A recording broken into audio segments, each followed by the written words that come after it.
Pemirsa IDX Opening Bell kami lanjutkan, kali ini bersama saya Nasiti Lestari. Selanjutnya perdagangan saham di Bursa Efek telah dibuka. Kita akan mencermati kinerja perdagangan saham hari ini.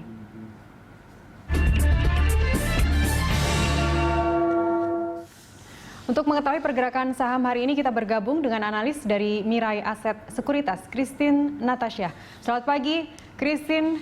Kalau kita lihat tadi IHSG dibuka di zona hijau, prediksi Anda untuk pergerakannya sendiri hari ini seperti apa?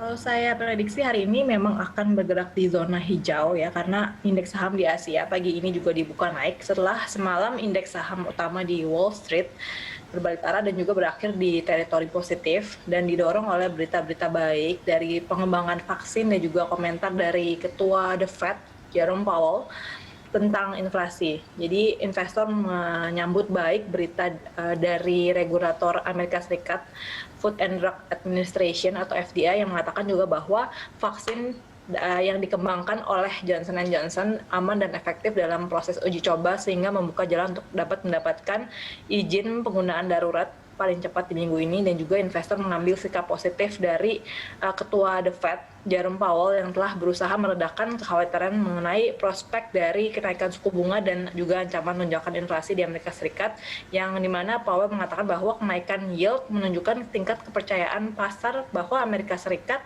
saat ini sedang mengalami pertumbuhan ekonomi yang solid dan pemulihan ekonomi yang berkesinambungan. Namun kebijakan The Fed juga menegaskan kembali bahwa mereka masih akan melihat apakah inflasi akan sustain atau bertahan sebelum akhirnya mereka akan mempertimbangkan untuk mengakhiri program pembelian obligasi dan juga mulai menaikkan suku bunga. Yang mana ini artinya suku bunga di Amerika Serikat untuk saat ini masih akan stay dovish gitu. Baik, itu kalau untuk pengaruh dari global ya. Bagaimana dengan sentimen dari dalam negeri? Sentimen dalam negeri hari ini masih mengikuti sentimen dari global ya, karena memang kalau kita lihat dengan global yang saat ini juga mereka masih akan melanjutkan program stimulus mereka, itu akan memberikan sentimen positif terhadap emerging market, di mana dengan stimulus yang besar itu akan membuat US dollar melemah dan juga akan ada aliran dana inflow ke Indonesia. Dan dari dalam negeri kita lihat juga dari faktor juga melihat adanya sentimen positif juga. Baik, kalau tadi kita bicara sentimen global terkait dengan vaksinasi, kalau dipakai di Amerika kan Pfizer ya. Kalau kita pakai dari Sinovac, bagaimana sejauh ini sentimennya terhadap IHSG? Sentimennya sejauh ini untuk vaksin pastinya positif, karena memang biasanya kalau orang divaksin ya, jadi kita mengharapkan bahwa ekonomi kita akan pulih ke depannya. Walaupun kalau dari dalam negeri sebenarnya kemarin ada news juga mengenai bahwa Indonesian economy diproyeksikan masih akan kontrak 0,25 sampai 1% di first quarter, karena kemarin juga ada PPKM mikro dan juga PPKM yang mana itu mengurangi mobilitas dari manusia. Namun kita lihat dengan vaksin, kita berharap ini mobilitas manusia juga kedepannya akan semakin besar dan juga memulihkan ekonomi di Indonesia. Ya, dan programnya juga semakin masif dilaksanakan ya. Christine, kalau kita lihat rilis laporan keuangan emiten, apakah sejauh ini atau seberapa besar mempengaruhi IHSG? Untuk rilis laporan keuangan memang ada beberapa yang resultnya itu so far masih tidak cukup baik.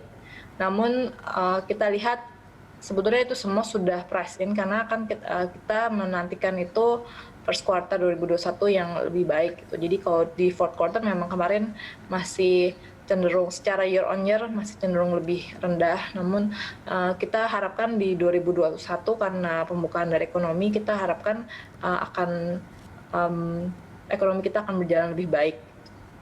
Baik, menjelang right issue dan juga RUP sejumlah emiten, bagaimana pengaruhnya terhadap IDX?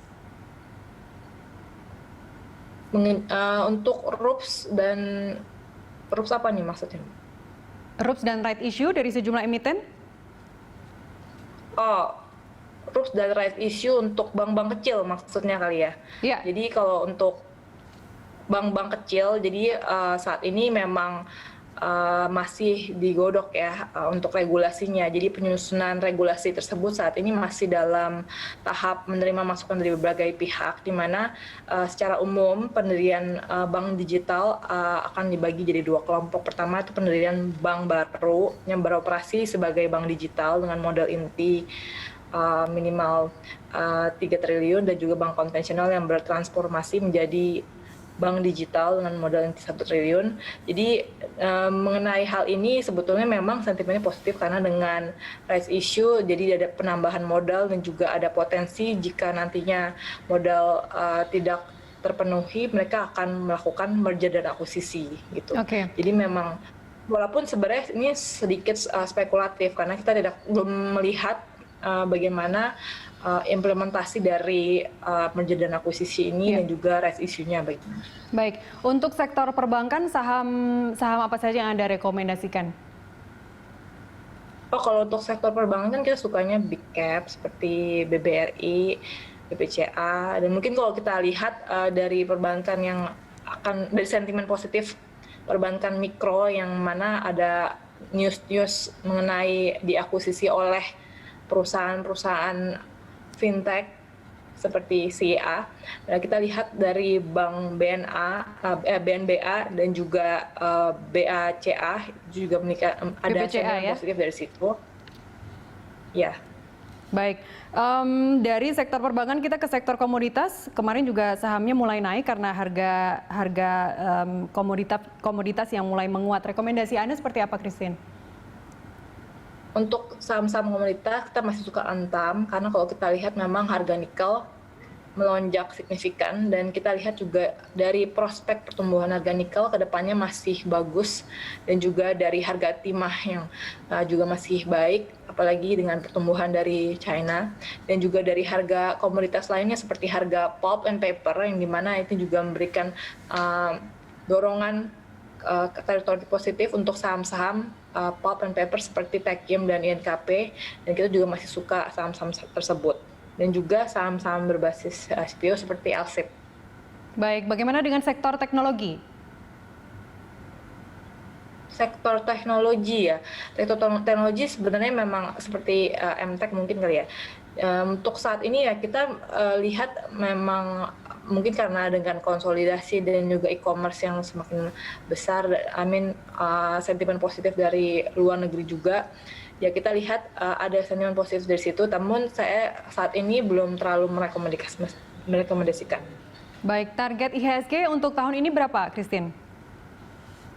Untuk target IHSG dari Mirai Asset tahun ini itu adalah di sekitar 6.800. 6.800 ya. Baik, Christine, terima kasih atas informasi Anda bersama kami pagi ini.